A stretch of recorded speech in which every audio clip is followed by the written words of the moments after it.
2027 সালে আইসিসির একদিনের আন্তর্জাতিক বিশ্বকাপ হবে আফ্রিকায় এবং মোট 3টি দেশে, দক্ষিণ আফ্রিকা, জিম্বাবুয়ে এবং নামিবিয়াতে। তার মধ্যে দক্ষিণ আফ্রিকার কোন কোন মাঠে খেলা হবে সেই তালিকা প্রকাশ করল ইন্টারন্যাশনাল ক্রিকেট কাউন্সিল অর্থাৎ আইসিসি। দক্ষিণ আফ্রিকার মোট 8টি ভেন্যু বেছে নেওয়া হয়েছে 2027-এর একদিনের বিশ্বকাপের ম্যাচের জন্য। জোহান্সবার্গ শহরের ওয়ান্ডারার্স ক্রিকেট গ্রাউন্ড, কেপটাউনের নিউল্যান্ডস মাঠ, সেঞ্চুরিয়ানের সুপার স্পোর্ট পার্ক, ডারবানের কিংসমিড, গ্রেভারহার সেন্ট জর্জেস পার্ক, ব্রোমফন্টেনের মানগাউং ওভাল, পালের বোল্যান্ড পার্ক এবং ইস্ট লন্ডনের বাফেলো পার্ক।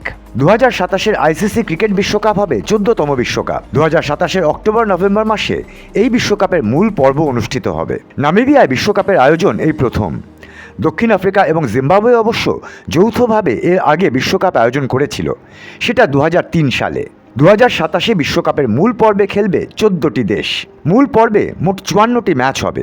যে 14টি দেশ মূল পর্বে খেলবে তার মধ্যে থাকছে আয়োজক 3 দেশের মধ্যে 2টি দেশ, দক্ষিণ আফ্রিকা এবং জিম্বাবুয়ে। নামিবিয়া যেহেতু আইসিসির পূর্ণ সদস্য নয়, অর্থাৎ তাদের টেস্ট স্ট্যাটাস নেই, সেজন্য তারা সরাসরি খেলার যোগ্যতা পাবে না। দক্ষিণ আফ্রিকা এবং জিম্বাবুয়ে বাদ দিয়ে থাকবে আইসিসির পূর্ণ সদস্য অর্থাৎ টেস্ট স্ট্যাটাস আছে যে দেশগুলোর, তাদের মধ্যে 8টি দেশ। তারা সরাসরি মূল পর্বে খেলার সুযোগ পাবে। উল্লেখ্য, এখন মোট 12টি দেশের টেস্ট স্ট্যাটাস রয়েছে, অর্থাৎ তারা টেস্ট খেলে। এই 12টির মধ্যে দক্ষিণ আফ্রিকা এবং জিম্বাবুয়ে আয়োজক হওয়ার কারণে তারা সরাসরি খেলবে। বাকি 10টি দেশের মধ্যে 8টি দেশ, আগেই বললাম, সরাসরি খেলবে। কিন্তু এই 8টি দেশ কারা? আইসিসির নিয়ম বলছে 2027-এর 31শে মার্চ পর্যন্ত আইসিসি র্যাঙ্কিংয়ে যে 8টি দেশ সেরা হবে, অবশ্যই দক্ষিণ আফ্রিকা এবং জিম্বাবুয়ে বাদে সেই 8টি দেশই সরাসরি বিশ্বকাপের মূল পর্বে খেলবে। বাকি দেশগুলোকে আইসিসি কোয়ালিফাইং রাউন্ডে খেলতে হবে। কোয়ালিফাইং রাউন্ডে সেরা 4টি দেশ মূল পর্বে খেলার যোগ্যতা অর্জন করবে। এখন আইসিসির পূর্ণ সদস্য 12টি দেশ, অর্থাৎ এই দেশগুলো টেস্ট খেলে।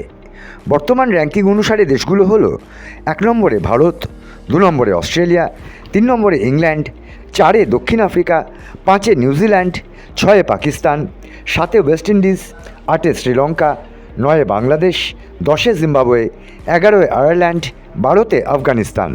তবে বর্তমান র্যাঙ্কিং প্রযোজ্য হবে না বিশ্বকাপের ক্ষেত্রে। শুধুমাত্র 2027-এর 31শে মার্চ পর্যন্ত র্যাঙ্কিং প্রযোজ্য হবে। সেই তালিকা আইসিসি প্রকাশ করবে এপ্রিল মাসের গোড়ায়। সেই তালিকায় প্রথম 8টির মধ্যে থাকতে হবে সরাসরি বিশ্বকাপের মূল পর্বে খেলার যোগ্যতা অর্জন করতে হলে। প্রসঙ্গত, আইসিসির মোট সদস্য দেশের সংখ্যা বর্তমানে 108টি, অর্থাৎ র্যাঙ্কিংয়ের বাইরে যে 4টি দেশ যোগ্যতা অর্জন করবে তাদেরকে কোয়ালিফাইং রাউন্ড খেলে তবেই যোগ্যতা অর্জন করতে হবে। Bureau report, big news.